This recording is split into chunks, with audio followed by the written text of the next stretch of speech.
absolute pleasure to have Ronnie here, not only as our Impact Award winner, but also as our keynote speaker. I would like to welcome her to speak at this time.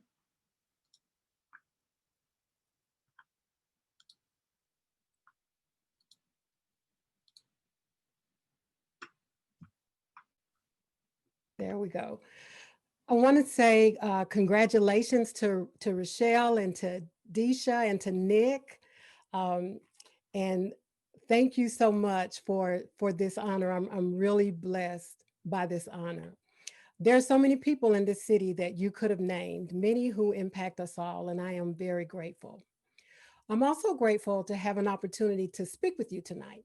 It's a privilege to speak into someone's life. For those of you who take notes, I've pulled the Y and the P from your Young Professionals of Knoxville name for a title that I hope will be memorable whenever you look at the Young Professionals banner. My title is Your Priorities. As you launch or begin to get established in your chosen area of expertise, take a moment tonight to reflect upon and congratulate yourself on choices you've made that helped you get to this point. Many people can guide us, but we own our own choices, good or bad. You are seeing some success in your life already because of some good choices and good priorities, and I congratulate you. You need to know tonight that you are dearly loved, and there is a great plan for your life, for each of you, and that plan is only beginning to unfold. We are in a challenging moment in 2020, and we don't know what the future will look like, but there will be a future, even if for now it is unclear. I want to encourage you to not just think about what you want to be professionally, but also who you want to be, no matter what job you hold. As we share this time together, I'll suggest a few what I call thought questions with you.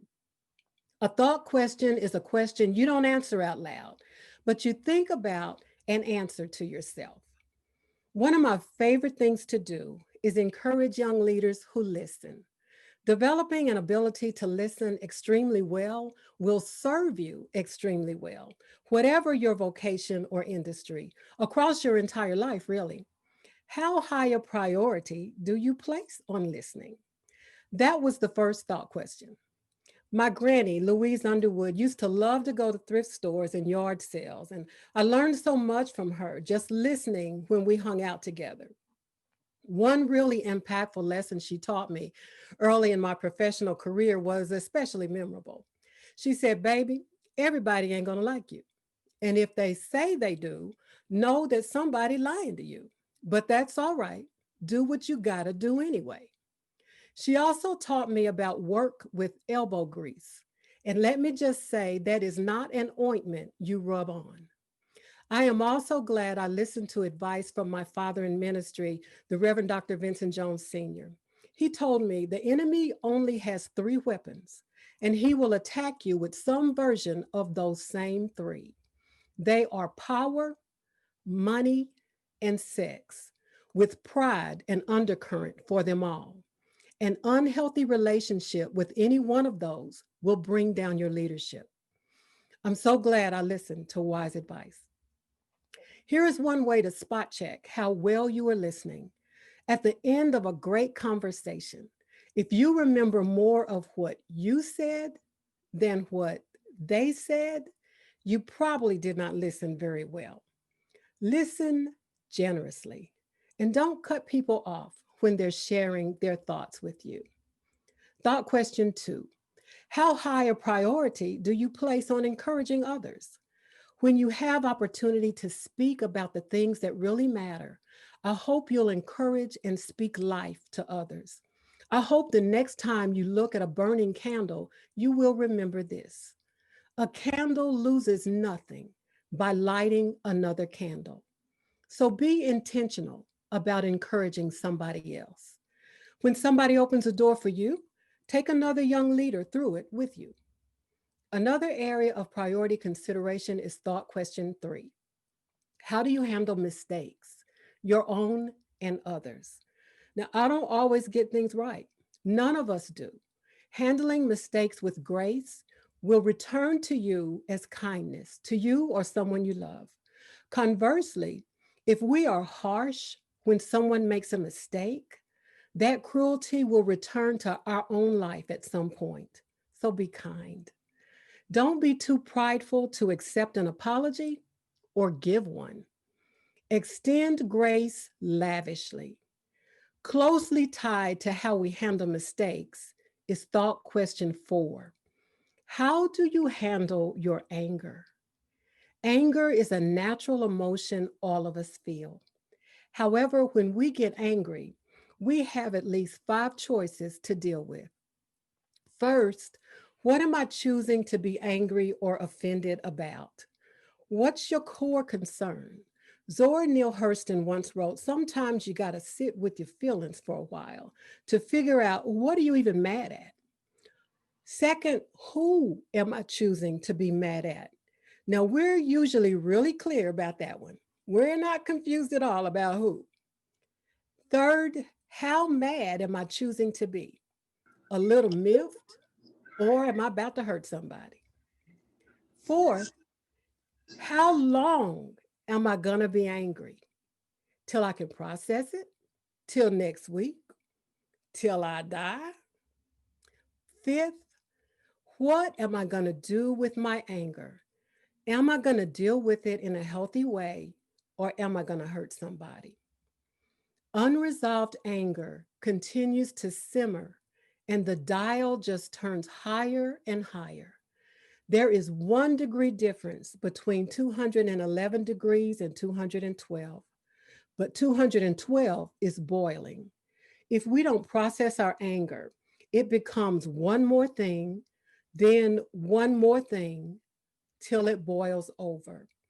The internal impact on the body when we stay angry can literally have a boiling impact on internal organs and create conditions conducive to disease. Unresolved anger can have physical effects and show up as rage, frustration, resentment, anxiety, irritability, clouded thinking. It can result in headaches, ulcers, energy loss, blood pressure, indigestion, heart and lung issues. Think about an issue and ask why 5 times will get you closer to the root cause analysis of an issue. Make it a priority to handle your anger constructively when you find yourself getting heated. Talk about it in a safe place. Pray, meditate, write, have the hard conversation, run, walk, do yoga, go to therapy, something, and exercise civility. There are going to be people who aggravate you, get on your nerves, piss you off, maybe even have you thinking thoughts for which you must repent. Don't let anger consume you. Deal with it. Nobody is worth your peace of mind or your health. There are people in my life whose actions make me angry. And most of the time, I'm mindful about processing my reaction before I respond. I said most of the time. I already told you I don't always get it right. I get there are people who are hard to be around. Over the years, I've had to work with know it all, name dropping one uppers. You know them. They always have to have all the answers, always trying to impress people with who they know or recently met with. And when you're trying to share information, they layer over it with not only that, but I know XYZ. Did you know that? They have this need to be the one who knows the most. Find a way to release your aggravation with them in healthy ways. And don't let the glass of Chardonnay become a case of Chardonnay. Sometimes the healthiest thing to do is to make a new choice. A few years ago, I had the privilege of being the commencement speaker for my alma mater, Pellissippi Community College, where I got my first degree. While working full-time at Pellissippi, going to school as an adult student with a full-time job, a husband and kids and a house, one of the things I shared that day was to pay attention when you experience turbulence in your life. Turbulence happens when we change altitude. It happens when we go up and when we come down. When you experience turbulence, pay attention to what direction you are moving. Sometimes, when you have no peace, you have to make a different choice. Be at peace with your choice or make a new choice. My last thought question is most important. How are you taking care of your most important relationships? Think about who those relationships are. I can look at your calendar and your bank account and know a lot about your priorities. Would your calendar and bank account reflect those relationships you say are most important? Are you so busy and important that you're neglecting some relationships? Who would be the people I call your Last Supper people? That means if you knew tomorrow would be your last day of life on earth, who would you connect with tonight? Sometimes we face moments in life when we don't know if we're going to make it. Somebody may be feeling that way tonight. I know what it's like to be in that place. I was a teen mom in high school, later married that daughter's dad, and then he was disabled by a work ending injury 5 years into our marriage. It was very hard on our relationship. Then, more than a decade later, in 1991, our second daughter, Sparkle, left this life by adolescent suicide a couple of months before her 13th birthday. And then in 2012, I had a breast cancer moment. I would not even be sane today without my faith in Jesus, the most important relationship for me. Now, don't get nervous. I didn't come to evangelize you, but I do want to encourage you to be sure whoever or whatever you're putting your hope in can sustain you in your lowest moments, can comfort you, and does not allow despair to consume you. All of us have what I call our other resume. The things you survived that put the straight in your back and the fire in your eyes. Surviving those things brings great power to your life. I own all of my story. I have survived the worst thing that will ever happen in my life, the death of a child. Facing that down has made me fierce in battle, and my faith is unshakable. I have taken the hardest blow of my life, and I'm still standing, and I still have joy. I am fortunate to know my life purpose is to encourage, inspire, and teach. And that high school baby is now Dr. Nicole Chandler, Executive Director of the Change Center. I've been married to that high school sweetheart for 42 years. And I have the great joy of being a grandmother to an amazing young woman who will finish high school this year. You've got to know who you are before you sit down at the table. Don't look for affirmation there. You will not find it there. I am transparent in sharing my story for this reason. If those of us who God has delivered from great devastation won't talk about it, how can those in that place right now have hope? That's worth repeating. If those of us who have been delivered from great devastation won't talk about it, how can those in that place right now have hope? Another important relationship to attend to is your relationship with yourself. Self care is not selfish. Have some grace for yourself too. I want to share with you what I call my five alive. When any one of these things are off kilter in my life, I am personally off center and have to recalibrate. Adequate rest and sleep, daily devoted time, daily movement of some kind, drinking water, and healthy eating choices. These things I do for me. I am blessed to come from a family that passed down three values through multiple generations: faith, family, and work well done. I've also made a decision early in my professional life that I never wanted my family to be sitting in an audience of a program where my support was being recognized and have to think to themselves, I wish she gave me that kind of attention. I am intentionally dialed in with my family. And I'm that one that says, I love you at the end of every conversation with family. And I've never regretted that. I decided that work-life harmony is a priority. And my role as a leader is to take care of the people who take care of the people. Notice I did not say work-life balance. I don't think balance is the goal. Rather, much like a symphony, where sometimes the strings lead and sometimes the horns lead, there will be times when work deadlines and work challenges throw balance out the window, and it just is what it is. And there will be times when family needs overtake work.